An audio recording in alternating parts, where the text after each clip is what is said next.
The Selfish Path to Romance. Download Chapter 1 for free at drkenner.com. This is from Joe. Dear Dr. Kenner, I am a 30-year-old gay man. I have been in a relationship with a man for 4 months, and now we have broken up, and I cannot get him out of my mind. I found him to be a mix of very attractive traits. He was delicate and tender, an entrepreneur with adopted children, and very unattractive traits. He had a cold and aloof side of him, and he held irrational ideas. We broke up because I lost my temper often regarding his irrational ideas. It's been over a year now since we broke up, yet I can't forget his good qualities. I regret my own angry tirades. I have a lingering desire for him that causes me nothing but pain and heartache. In past relationships, I know I have scared my partners by my anger, and it really has done nothing but reinforce the notion that I am unfit for romance. There's more. I find it hard to connect to people. Growing up, I was physically and sexually abused. It took its toll. I didn't respect people or myself for a very long time. As a child, I was forced to lie at the penalty of beatings. I was asked to lie about my own feelings. In one really horrific event, I was being beaten by my mother until I proclaimed that I was happy and I put a smile on my face. I was 5 years old. I was hurting physically and emotionally. I was conflicted, and I was being told to lie and say that I was happy and to smile through the tears. I remember screaming so much that I lost my voice. I grew up feeling like an alien in a hostile world. Given that background, what do? I feel so mixed. I deeply respect and admire many aspects of this man. Other aspects make me sick to my stomach. How can I work through this often debilitating longing for a man I no longer want to desire and I sometimes hate? Thank you in advance for your advice, Joe. Joe, I think that you're on the right track. You're being honest about what's gone on in your past. You can openly face it. You can openly tear open that wound of what your mother did to you. And I know you had more abuse. Your email was longer.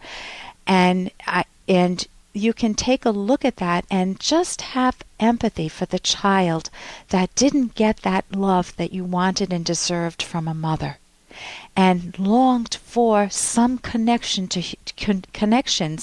to human beings that were decent. And then you're hopeful. You're able to somehow still keep that hope alive and not go into a cave, but still long for romantic relationships. And you find partners. You're gay, so you find partners, and you admire many aspects of them. But then, if you, like with the current relationship, when you find something that doesn't meet your expectation or really doesn't work, it's almost like it confirms your childhood view that people will let you down, that they're not to be trusted, or that they can't be reached, or that they're irrational. And it triggers the scream, that 5-year-old scream. It triggers your anger because that was your coping strategy as a child. And then that in turn makes you feel irrational because your method of trying to reach out to them is the scream, which we understand came from abuse, but it doesn't help you. And it's not easy to turn that around. How do you turn that around? I know even small habits. I used to pick my nails, and man, that took me over a decade to break that habit. Well, with the right therapy, you can turn around core premises, your views of other people that are damaging you, your coping strategies of being angry rather than a different coping strategy. With this particular man, it sounds like you need to recognize that he's a mix, that there were aspects that could have been relationship breakers. You didn't match on your philosophical outlook on life. I know you said that in your longer email.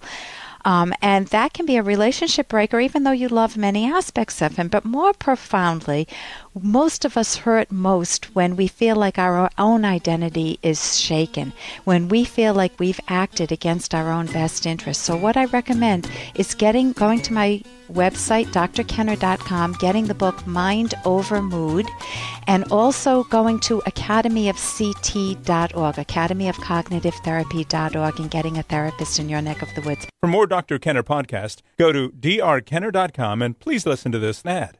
Here's an excerpt from The Selfish Path to Romance by Dr. Ellen Kenner. Here's an example of two people with a conflicting sense of life discovering each other. Alicia met Daniel on a blind date. He was financially well off, but he wore an old t-shirt and his hair was dirty and unkempt. Alyssa asked him what he did for a living and he replied, computers and stuff. She asked him why he liked his work. He didn't know, except that it was fun sometimes. She asked him what he wanted in life. He had no long-range goals. She asked him what books he liked. He didn't read books. He watched TV and played video games. Instead of looking at her, he looked at the ceiling or at other people in the restaurant. Alicia was an attractive, successful, and ambitious lawyer who loved reading and developing her mind. She couldn't stand Daniel and felt totally invisible to him.